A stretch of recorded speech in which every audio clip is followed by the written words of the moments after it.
बंधु माने आजिर एही कार्यक्रम को आपण मानकु स्वागत। आजिर एही कार्यक्रमटी मेष राशि व्यक्ति विशेष मानक पई बहुत गुरुत्वपूर्ण अटे, कारण एही मकर संक्रांति परठारु मेष राशि व्यक्ति विशेष मानक जीवन रे एक बड़ परिवर्तन आसीबाकु जाउछि। तेबे मकर संक्रांति परे आपणकर स्वास्थ्य, शिक्षा, प्रेम जीवन, वैवाहिक जीवन, भाग्य, क्यारियर एवं व्यापार वाणिज्यर स्थिति किपरि रहिबो, आपणको आपणको भाग्यर केते सपोर्ट मिलिबो ताहा आजिर एही भिडियो रे आमे माने विस्तार भाबरे जानिबा। तेणु आपणकर जदि मेष राशि होइथाय तेबे भिडियोटी को स्किप न करी थरे मात्र शेष पर्यंत निश्चय देखंतु एवं भिडियोटी को लाइक करी चैनलटी को सब्सक्राइब करी दियंतु। कमेंट बॉक्स रे भक्ति एवं श्रद्धार सहित जय श्री जगन्नाथ निश्चय लिखंतु। यह सहित आपण जदि आपणकर राशि एवं नक्षत्र जानि नाहंती तेबे आपण निजर डेट ऑफ बर्थ एवं बर्थ प्लेस कमेंट रे लिखिकी पठांतु। आमे निश्चय भाबरे आपणकर राशि एवं नक्षत्र जणाइबु, जहा फल रे आपण निज विषय रे मध्य किछि जानि परिबे एवं आगको आपणक पई कोन शुभ रहिबो कोन अशुभ रहिबो ताहा मध्य आपण जानि परिबे। तेबे बंधु माने आसंतु आरंभ करिबा आजिर एही कार्यक्रम को, जहा कि जन्म राशि एवं चंद्र राशि उपरे आधारित अटे। तेबे राशि चक्रर 12टी राशि मध्यरु प्रथम राशि हेउची मेष राशि एवं मेष राशि रो राष्ट्राधिपति हेउछंती मंगल। तेबे बंधु माने आपणकर कुंडलीर द्वितीय भावरे विराजमान अछंती गुरु, चतुर्थ भावरे विराजमान अछंती आपणकर राशिर अधिपति मंगल, षष्ठ भावरे विराजमान अछंती केतु, अष्टम भावरे विराजमान अछंती बुध, नवम भावरे विराजमान अछंती सूर्य एवं आपणकर एकादश भावरे विराजमान अछंती शनि शुक्र, द्वादश भावरे विराजमान अछंती राहु। तो बंधु माने सर्वप्रथमे आसंतु जानि नेबा आपणकर स्वास्थ्य किपरि रहिबो एही मकर संक्रांति परे। तो कुंडलीर प्रथम भावटी होइथाय आपणकर स्वास्थ्यर भाव, इम्युनिटी सिस्टम रो भाव एवं प्रथम भावटी होइथांती निजे आपण। तो आपणकर प्रथम भावर अधिपति मंगल आपणकर चतुर्थ भावरे विराजमान अछंती। तेबे बंधु माने मंगल आपणकर चतुर्थ भावरे केंद्र रे विराजमान अछंती, मात्र मंगल नीचस्थ अछंती। तेबे नीचस्थ थिले मध्य केंद्र भावटी को शुभ माना जाय थाए, सेथिपई एही मासरे आपणकर स्वास्थ्य भल रहिबो। मात्र 21 जनवरी को मंगल बक्री होई आपणकर तृतीय भाव को चलन करिवे। तो 21 जनवरी परे आपणकर मुंड बिंधा भली समस्या देखा देई पारे एवं आपणकर धैर्य मध्य कम होई पारे। आपण खूब शीघ्र कथा कथा के रागी जिबे, अधैर्य होई जिबे। तो 21 जनवरी परे आपण तरबरिया भाबरे कोनोसी भी डिसिजन नियंतु नाही किबा कोनोसी भी कार्य करंतु नाही। जदि आपण तरबरिया भाबरे किछि डिसिजन नियंती किबा कोनोसी कार्य करंती तो आपणकर ही क्षति होई पारे। आपणकर पड़ोसीଙ୍କ सहित किंबा आपणकर कोनोसी बंधुଙ୍କ सहित बिना कारण रे आपण जुक्ति तर्क किंबा कलह करंतु नाही। जेते पारिबे आपण आर्गुमेंट थारु दूरे रहिबा पई चेष्टा करंतु। तो 21 जनवरी परे आपणको विशेष भाबरे निजर स्वास्थ्यर जत्न नेबार मध्य अछि, कारण तृतीय गृह रे मंगलंकर बक्री स्थिति रे गोचर आपणको अशुभ फल प्रदान करिवो। सेथिपई एही समय अवधि मध्यरे आपणकर रोग प्रतिरोधक शक्ति मध्य कम रहिबो। थंडा, काश, ज्वर एवं पेट जनित किछि समस्या आपणकर देखा देई पारे।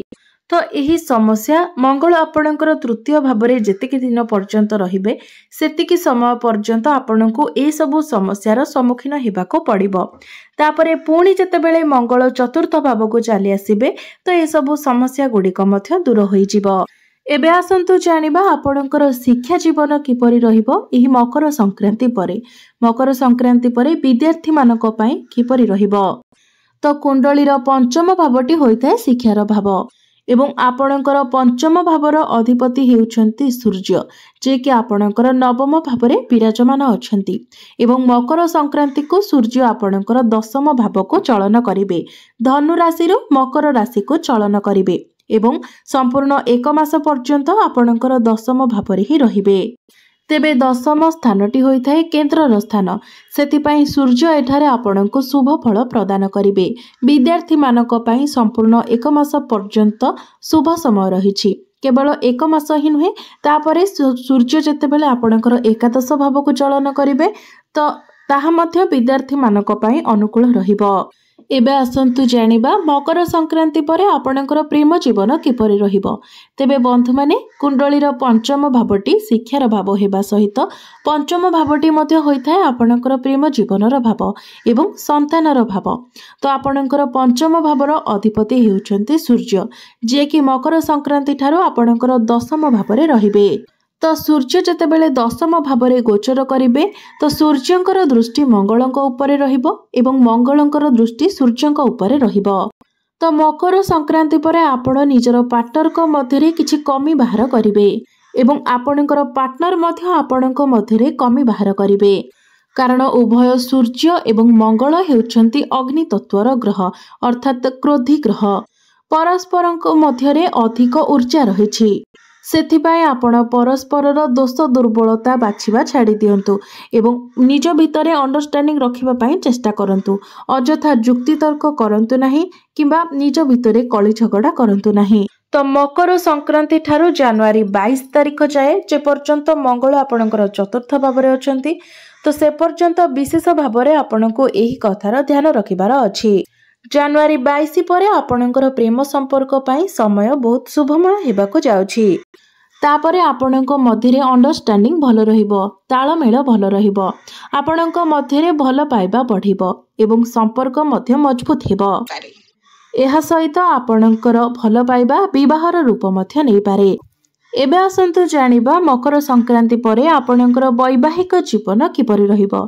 तो बंधु माने कुंडलीर सप्तम भावटी होइथाय आपणक वैवाहिक जीवनर भाव, आपणक जीवन साथीर भाव। तो आपणकर सप्तम भावर अधिपति हेउचंती शुक्र, जे कि आपणकर एकादश भावरे शनिक सहित विराजमान अछंती।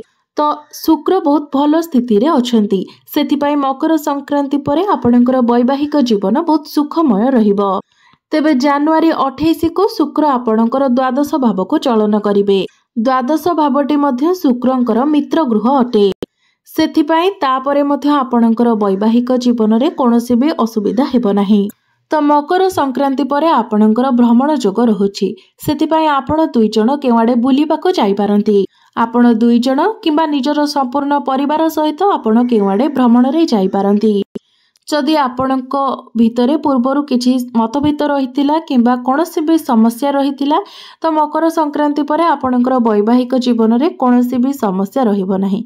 पूर्वरु जहाँ भी किछि समस्या रहितिला से सब आपणकर दूर होई जिवो। एबे आसंतु जानिबा मकर संक्रांति परे आपणकर भाग्य, क्यारियर एवं व्यापार वाणिज्यर स्थिति किपरि रहिबो।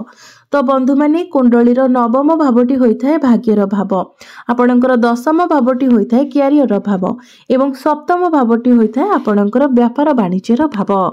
तो आपणकर नवम भावर अर्थात भाग्य भावर अधिपति हेउचंती देवगुरु बृहस्पति, जे कि आपणकर द्वितीय भावरे विराजमान अछंती। द्वितीय भावटी होइथाय धनर भाव। तो गुरु 15 मई 2025 पर्यंत आपणकर द्वितीय भावरे ही रहिबे। तेबे 15 मई 2025 पर्यंत आपणकर भाग्य भावर अधिपति आपणकर धन भावरे रहिबे, जहा फलरे एठारे आपणकर भाग्य बहुत मजबूत बनिबो, आपणकर आर्थिक स्थिति मजबूत बनिबो, आपणकर रोजगार बढ़िबो, बैंक बैलेंस बढ़िबो। तो आपण मकर संक्रांति परे किछि शुभ मांगलिक कार्यर आयोजन करि पारंती, किंबा आपण जदि किछि बड़ डिसिजन नेबा पई चाहुछंती, आपणकर कोनोसी मीटिंग किंबा डील रहिछि, आपण कोनोसी बड़ जिनिस किणा किणी करबाको चाहुछंती, कोनोसी बड़ इन्वेस्टमेंट करबा पई चाहुछंती, तो मकर संक्रांति परे ए सब किछि पई समय आपणको साथ देबो।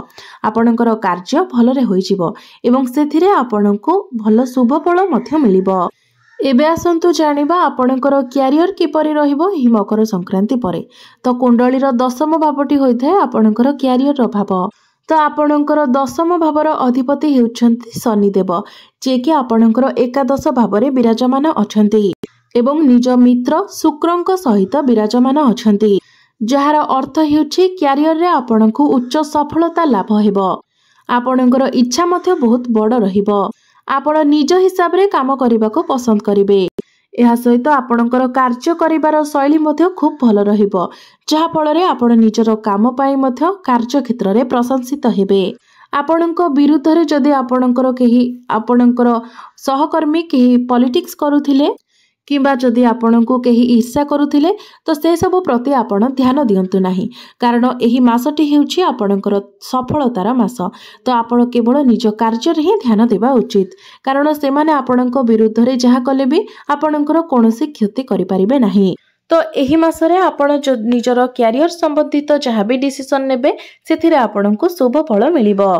जो मानक निकटरे कोनोसी चाकरी नाही एवं चाकरी पाई आपण प्रिपेयर हेउछंती चेष्टा करूछंती तो आपणको चाकरी मिलिबार मध्ये बहुत अधिक संभावना रहुछि। सेथिपाई आपण निजर चेष्टा जारी रखंतु।